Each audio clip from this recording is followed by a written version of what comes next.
नमस्कार दोस्तों, मैं अंकुर उपाध्याय स्वागत करता हूं आप सभी का आपके अपने YouTube channel share market analysis में। यहां पे आप सभी के साथ डिस्कस करूंगा वेदांता के स्टॉक के बारे में। देखिए, वेदांता के शेयर की बात की जाए तो आप लोगों के काफी सारे कमेंट्स हैं वेदांता के स्टॉक को लेकर कि भाई क्या करें क्या ना करें, स्टॉक में कोई मूवमेंट ही नहीं हो रही है। 270 से ऊपर ट्रेड करता था, 290, 265, 290, 265 की रेंज में। जब से वो रेंज ब्रेक हुई है नीचे की तरफ, तब से स्टॉक कंटिन्यू गिरता ही जा रहा है। 233 रुपए के करीब थोड़े दिन ट्रेड करता है और अभी कहीं ना कहीं 240 के आसपास पहुंचा, दोबारा से गिरने लगा है। अब क्या करें क्या ना करें, इसके बारे में काफी सारे कमेंट्स हैं। तो पहले तो मैं आपको वेदांता की सिचुएशन बताना चाहूंगा। एज अ निवेशक आपको सब कुछ पता होना चाहिए, तो पहले सिचुएशन समझिए। देखिए, वेदांता की एक पेरेंट कंपनी है जो कि वेदांता ग्रुप की एक मेन कंपनी कहा जाता है जिसे, वो है वेदांता रिसोर्सेज, जो कि अमेरिका में लिस्टेड है। अब जो वेदांता रिसोर्सेज है उसके ऊपर डेट ज्यादा है, यानी कर्ज ज्यादा है। और वेदांता रिसोर्सेज की जो मैच्योरिटीज है ना डेट की, यानी कि जो पेमेंट डेट है वो नजदीक आ रही है। और केवल अभी नहीं, FY25 तक ये मैच्योरिटीज की लाइन लगी हुई है, यानी कि लोगों को पैसा देने का समय आ रहा है। अब वो डेट चुकाने के चक्कर में वेदांता ग्रुप पूरी तरीके से कोशिश कर रहा है। अभी आपने जो बिकवाली देखी थी वेदांता की शेयर होल्डिंग प्रमोटर्स की तरफ से, ट्विन स्टार होल्डिंग की तरफ से 4100 कुछ करोड़ की, वो भी इसी रीजन से हुई थी कि डेट पे करना है वेदांता रिसोर्सेज का। अब यहाँ पे क्या आगे का व्यू होना चाहिए? देखिए, वेदांता डिविडेंड बहुत बांटता है, ये आप सभी को पता है, मुझे भी पता है, हर एक बंदे को पता है स्टॉक मार्केट में। वो डिविडेंड भी हो सकता है आपके लिए कम होता हुआ दिखे, क्योंकि वेदांता को अपना डेट चुकाना है। अब यहां क्या करें क्या ना करें? देखिए, वेदांता एक बहुत ही शानदार कंपनी है लॉन्ग टर्म पर्पज से देखें तो। ये डेट आता जाता रहता है, इस तरीके की चीजें चलती रहती हैं, लेकिन लॉन्ग टर्म में अगर आपने क्वालिटी कंपनी पकड़ ली तो पैसा बन जाएगा। और वेदांता की बात की जाए, ये डेफिनेटली एक क्वालिटी कंपनी है।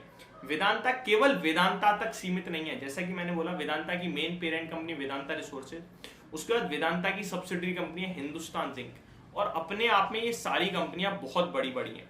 वेदांता की बात की जाए तो 88,000 करोड़ का मार्केट कैप वेदांता का है, मोर देन 1 लाख करोड़ का मार्केट कैप हिंदुस्तान जिंक का है। और वेदांता 237 रुपीज पे जो अभी ट्रेड कर रहा है करंटली, इसमें आपके पास खोने के लिए कितना है वो आप देखिए। खोने के लिए ज्यादा कुछ नहीं है। वेदांता का कारोबार देखेंगे तो वो बहुत ही डाइवर्सिफाइड है। निकल, आयरन ओर, आयरन स्टील, आप सिल्वर में अलग काम है, पावर में अलग काम है, ऑयल एंड गैस में भी ये काम। तो कंपनी बहुत सारे फील्ड में। एंड मोस्ट इंपॉर्टेंट चीज, भारत एक ऐसा देश है जो सेमीकंडक्टर के लिए बहुत परेशान रहता है, और सेमीकंडक्टर पूरी तरीके से डिपेंडेंट है सेमीकंडक्टर को लेकर। और सेमीकंडक्टर एक ऐसी चीज है जो हर इलेक्ट्रॉनिक प्रोडक्ट में यूज हो रही है। और इसी के चलते वेदांता ने 10 साल रिसर्च करने के बाद ताइवान के साथ एक पार्टनरशिप करी थी, ज्वाइंट वेंचर किया था, जो कि ताइवान ने बैक कर दिया। और वेदांता ने कहा हमें कोई फर्क नहीं पड़ेगा इससे, हम दूसरी कंपनी की तलाश जारी कर चुके हैं, और वेदांता इसके ऊपर पूरी तैयारी कर रहा है। यहां तक कि वेदांता ने ये भी कहा था कि FY28 तक हम प्रोडक्शन कहीं ना कहीं आपके लिए मार्केट में उतार देंगे। प्रोडक्शन FY26 से शुरू हो जाएगा, 28 तक बाजार में उतारेंगे, और FY23 तक FY2030 तक हम इतना सेमीकंडक्टर चिप का प्रोडक्शन करेंगे कि थोड़ी शॉर्टेज कम कर पाए।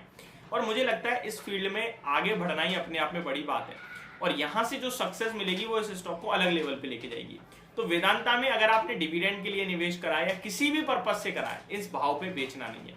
अब क्या खरीद सकते हैं? तो देखिए, इसके लिए मैं आपके साथ एक स्ट्रेटेजी शेयर करना चाहूंगा जो ऑलरेडी करी हुई है मैंने। 233 रुपए पे हमने पहला इंस्टॉलमेंट 20 रुपए का डाला है 100 रुपए में से, ठीक है जी। आप जो भी अमाउंट ले रहे हैं उसका 20% आपको 233.30 के आसपास डाल देना है। हमने 233 पे आपके साथ शेयर किया था 20% डालने के लिए। सेकंड इंस्टॉलमेंट अगर ये शेयर टूटता है तो 220 रुपीज पे डालना है, वो होगा आपका 30% का, यानी टोटल 50% आपका निवेश हो जाएगा इस तरीके से।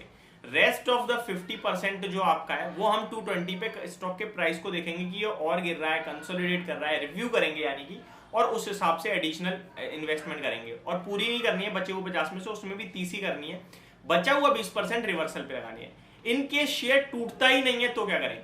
तो मैंने आपके साथ 20 रुपीज तो ऑलरेडी लगा दिए, 20% ऑलरेडी लगा दिए, 30% हम लगाएंगे जब ये स्टॉक ऊपर 244 ऊपर में ब्रेकआउट देगा और क्लोजिंग देगा, तो फिर एडिशनल 20 या 30% जो भी होगा उसके मूड माहौल के हिसाब से लगाएंगे। बट अभी कुछ नहीं करना है, अभी केवल वॉच लिस्ट में लगा के छोड़ना है, अभी नो ट्रेड जोन में घूम रहा है। बाकी लॉन्ग टर्म चार्ट देखेंगे तो स्टॉक में जो गिरावट हुई थी वो 215 रुपए तक की हुई थी जून 2022 में, वहीं से रिकवरी बनी, तेजी बनी, 330 340 के हाई लगे और फिर से करेक्शन आ रही है। ये अभी चार्ट पैटर्न कुछ सुधरा नहीं है, नेगेटिव ही है, तो अभी थोड़ा वेट कर लें, यही मैं आपसे कहूंगा।